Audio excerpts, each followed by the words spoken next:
এবারে জানাবো এক নজরে দৈনিক পত্রিকার শিরোনাম। আমাদের হাতে রয়েছে প্রথম আলো পত্রিকা, যার প্রধান শিরোনামে আমরা দেখতে পাচ্ছি আজ 5ই আগস্ট জুলাই গণ অভ্যুত্থান দিবস।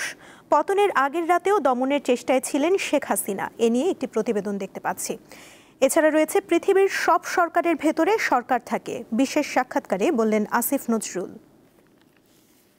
আমার দেশ পত্রিকার প্রধান শিরোনামে রয়েছে হাসিনার ফ্যাসিবাদী শাসন থেকে মুক্তির দিন আজ। জাতির উদ্দেশ্যে আজ প্রধান উপদেষ্টার বহুল প্রতীক্ষিত ভাষণ, প্রাধান্য পাবে সংসদ নির্বাচন। এদিকে চট্টগ্রাম ক্লাব থেকে সাবেক সেনা প্রধান হারুনের লাশ উদ্ধার। দৈনিক ইত্তেফাক পত্রিকার প্রধান শিরোনামে রয়েছে ফিরে এলো নতুন বিজয়ের দিন, ঐতিহাসিক জুলাই গণ অভ্যুত্থান দিবস আজ। সংসদের দক্ষিণ প্লাজায় আজ জুলাই ঘোষণাপত্র পাঠ করবেন প্রধান উপদেষ্টা। এদিকে মানবতা বিরোধী অপরাধের মামলার রায় আসতে পারে ডিসেম্বরের মধ্যে, এ নিয়ে আরেকটি প্রতিবেদন রয়েছে দৈনিক ইত্তেফাকে। দৈনিক যুগান্তর পত্রিকার প্রধান শিরোনামে রয়েছে ইতিহাস বদলে দেয়া গণ অভ্যুত্থান দিবস আজ, হিংস্র ফ্যাসিবাদের পতন। দীর্ঘদিনের ফ্যাসিবাদী শাসন থেকে মুক্ত হয় প্রিয় স্বদেশ। আজ ও কাল দেশব্যাপী বিজয় র্যালি করবে বিএনপি। আজ গণমিছিল করবে জামায়াতে ইসলামী। এদিকে জুলাই ঘোষণাপত্র আজ পাঠ করবেন প্রধান উপদেষ্টা। দিনভর উৎসব মুখর আয়োজন।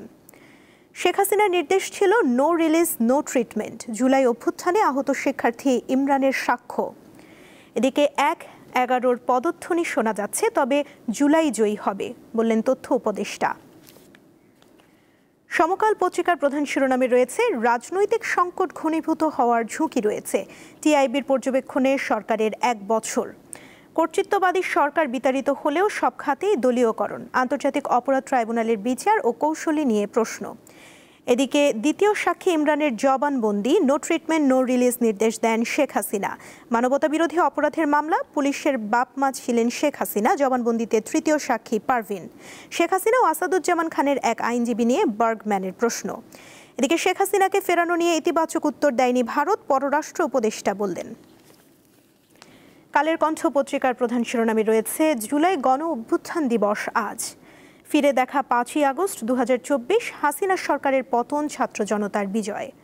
এদিকে ভোট 12ই ফেব্রুয়ারি, জুলাই ঘোষণাপত্র পাঠ করবেন প্রধান উপদেষ্টা। আপনার একটি সিদ্ধান্তের অপেক্ষায় দেশবাসী, এ নিয়ে রয়েছে একটি বিশেষ লেখা। এদিকে মানুষ প্রতিশ্রুতির বাস্তবায়ন চাইছে, যুব দলের অনুষ্ঠানে বললেন তারেক রহমান। আজকের পত্রিকার প্রধান শিরোনামে দেখতে পাচ্ছি সেদিন বিজয় দেখেছিল জনতা, জুলাই অভ্যুত্থানের 1 বছর। সবার অভিন্ন লক্ষ্য ছিল স্বৈরতন্ত্রের পতন। মানবতা বিরোধী অপরাধের 450 অভিযোগ। দেখে নিলাম এক নজরে দৈনিক পত্রিকার শিরোনাম।